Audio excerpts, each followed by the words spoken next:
allá en octubre del 2019, Sunchales, policías imputados, torturas, apremios. ¿Es lo mismo tortura que apremios ilegales? No, en realidad vendría a ser, son dos tipos penales diferentes, y si bien los dos son tipos en donde hay la participación de un funcionario público y son graves porque se dan por lo general en víctimas vulnerables, la realidad es que la tortura es un delito muchísimo más grave, muchísimo más aberrante, es una violación de los derechos humanos e implica otro tipo de modalidades de actuación por ejemplo, del personal policial. Vamos a recordar un poquito el caso. Sunchales, la comisaría 3 detienen a una persona o a dos hermanos. Había una chica que era novia conocida de ellos en un calabozo, la comisaría a medio hacer, octubre del año 2019, la última parte del gobierno del ingeniero Lifchi. ¿Qué se puede recordar de eso? ¿Y con qué se encontró usted cuando llegó? Bien, bueno, más que nada lo que me voy a referir a lo que está imputado, que es el hecho, vendría a ser que sucedió cuando me dan conocimiento de mí el 18 de octubre por la mañana. En realidad, el conocimiento, primero, digamos, sobre el hecho como delito en sí, lo tiene la defensora regional Estrella Moreno, porque le anotician que uno de los imputados estaba en el Jaime Ferré haciendo aterío, que bueno, que era la víctima Darío Cornejo. Pero Darío Cornejo, José Darío Cornejo, estaba imputado en otra causa. Entonces, cuando se entera, como la defensa vendría a ser de que estaba en esa condición, es que... Con peligro de vida. Sí, sí, sí, estaba, porque José Darío Conejo ingresa al Jaime Ferré con un corte en la yugular interna. Entonces, sí, sí, estaba en peligro su vida. De hecho, o sea, fue gracias al accionar de los médicos digamos, pasó ese peligro y sobrevivió. Cuando ella se entera, hace una presentación, lo comunican acá, y en ese momento, yo estaba de fiscal en turno, no era, ahora sí estoy como encargada de la violencia y corrupción institucional, pero en ese momento estaba como fiscal generalista, así que me anotició por el turno y llamo a la gente de judiciales para ir hasta Sunchales, porque, bueno, la noticia era de que una persona había atravesado un vidrio dentro de una comisaría. Claro. Y eso no puede suceder en realidad, no es algo que suceda habitualmente, gracias a Dios, y no puede. ¿Con qué Sí, se encontró cuando usted llegó allá? bien. Bueno, cuando yo llegué allá, parte de la escena ya había sido limpiada. En realidad, además, bueno, es algo que también surge en la Primera anormalidad, imputativa. digamos. Sí, no solo eso, sino que bueno, en realidad la primera normalidad viene cuando en un primer momento es a la madrugada le comunican al fiscal Loyola del hecho, pero de manera totalmente distinta, como que había habido un accidente, vendría a ser. Eh, o sea, ya ahí comenzó una parte como de ocultamiento de lo que había ocurrido y tratar de tergiversar los hechos, es más, indicarle los hechos a las propias víctimas. Después cuando llego, parte de la escena había sido lavada, estaba el personal policial, y la ventana estaba, bueno, estaba toda quebrada y había rastros obviamente de sangre. Eran dos hermanos. Uno estaba el herido en una habitación y un hermano en otra habitación, que él escuchó y había una chica en un calabozo. ¿Así puede ser? Sí, bueno, surge ahí de la imputativa, a ellos lo llevan por un procedimiento anterior.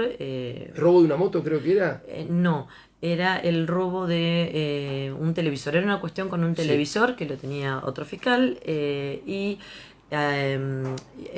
por un lado estaba una chica que es Anaí Planisic, que es una testigo presencial, por otro hecho, y también estaba José Darío Cornejo y Juan Daniel Flamenco. Ellos son los dos hermanos, vendría a ser. Los ingresan a la madrugada en la comisaría, y bueno, y de lo que tenemos del relato tanto de las víctimas como de la testigo y bueno, de lo que se pudo constatar obviamente de las evidencias que obran en la causa, es que ellos se encontraban maniatados, uno con precintos, otro con esposas en la parte de atrás, y que el personal policial en ese momento los lleva y ejercen en conjunto de manera...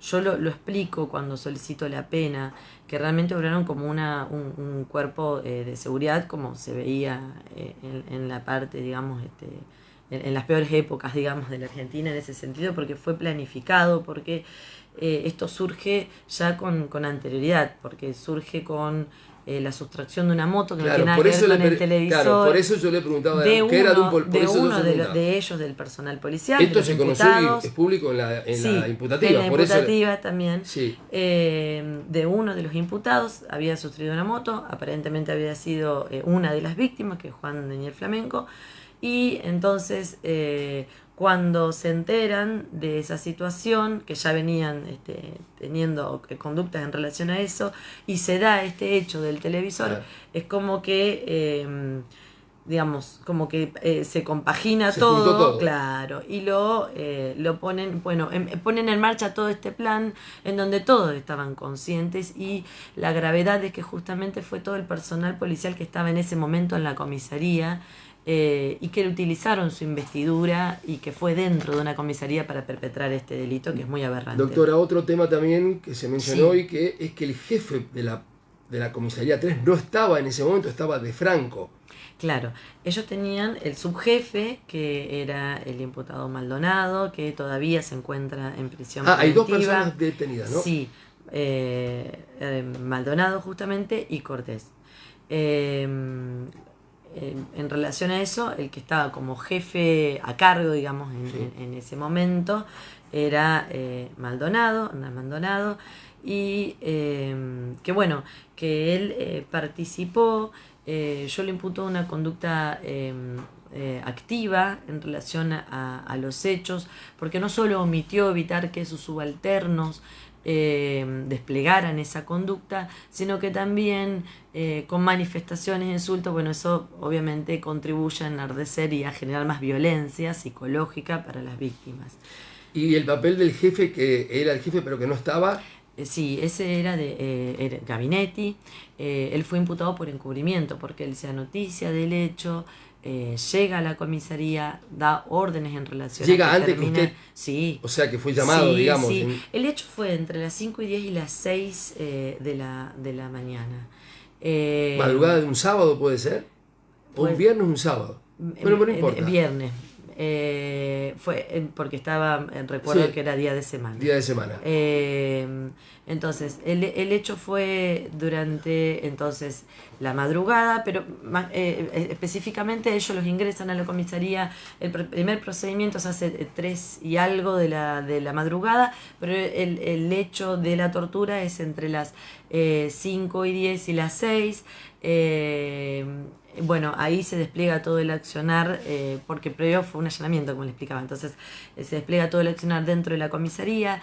Él llega con posterioridad a eso, lo llaman, se viene de donde estaba, de su casa hasta la comisaría, pero igualmente, como le digo, la comunicación del hecho como delito realmente se produce ya a media mañana. A mí me lo comunican a las 11 a través de la defensora. Sí. No, fui a la mañana. A la mañana. Sí, fui a la mañana. Dispusimos todo para ir con un móvil y me fui hasta allá y estuve hasta las 12 de la noche aproximadamente allá. Porque la pena de 25 años es la máxima que se pide para estos casos. Sí. Es la máxima que hay en el delito, que prevé el Código Penal para el delito de tortura.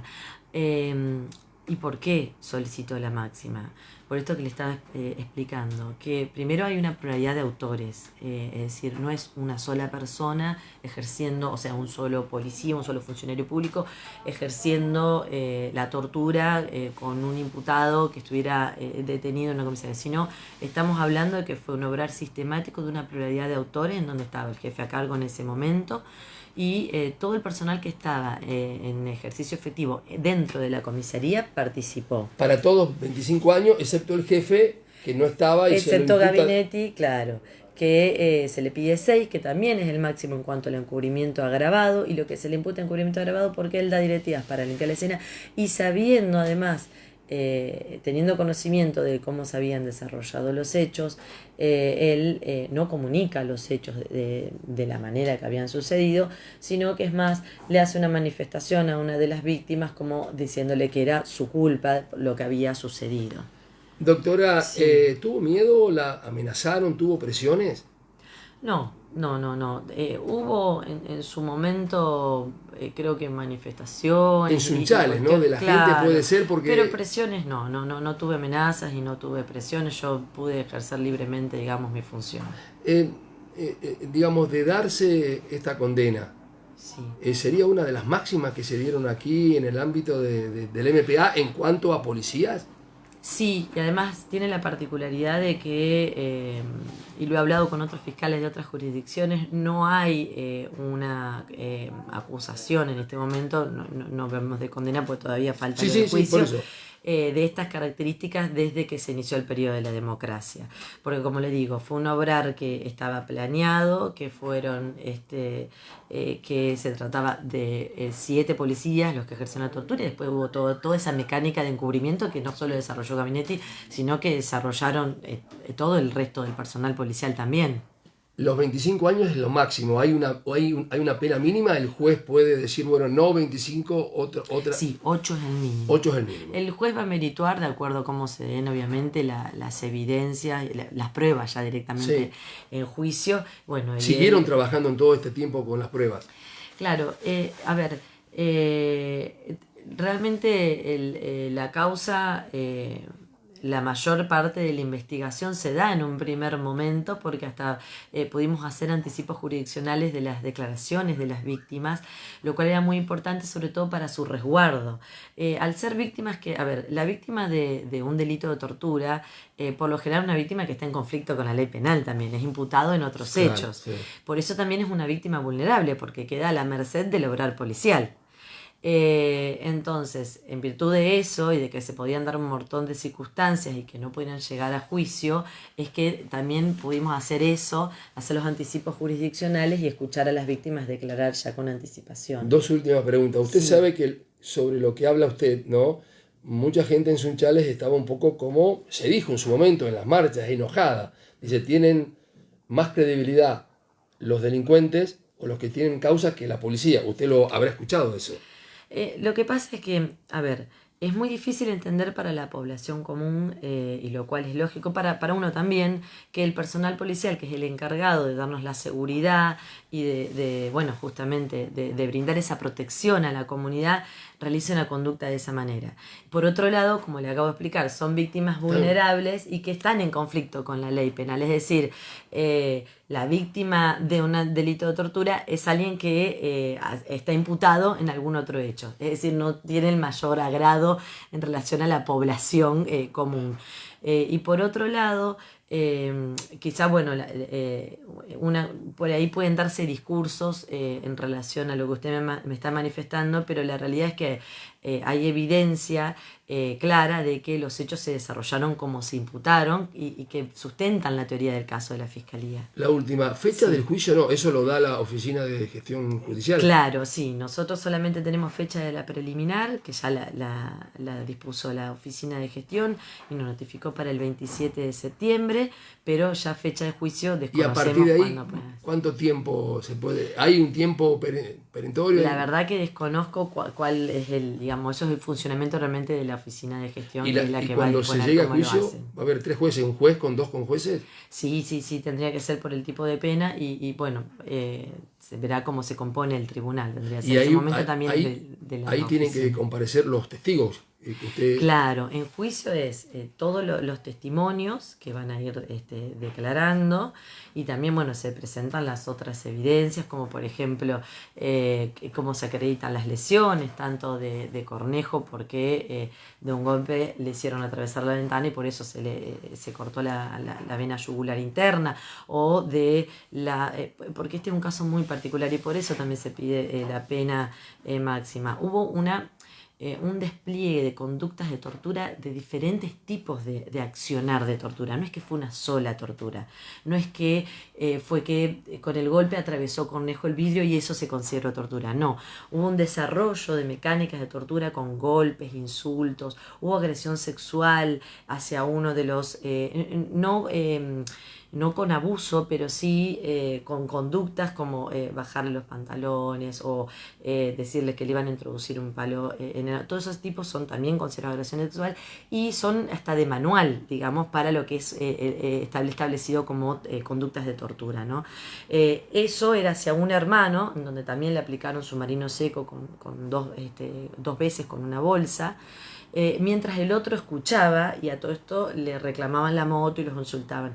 Entonces eso se llama tortura oblicua, porque psicológicamente al otro hermano que no le estaban haciendo ese tipo de torturas, pero que vio parte de lo que le hacían a su hermano, escuchó la otra parte y además lo estaban insultando y reclamando la moto, eso se llama justamente tortura oblicua, porque sí o sí lo afecta a la otra persona, porque cree que le van a hacer a un ser querido suyo semejantes atrocidades, vendría a ser, ¿no? Doctora, muchísimas gracias. Bueno, Muy amable. gracias a usted, muy amable.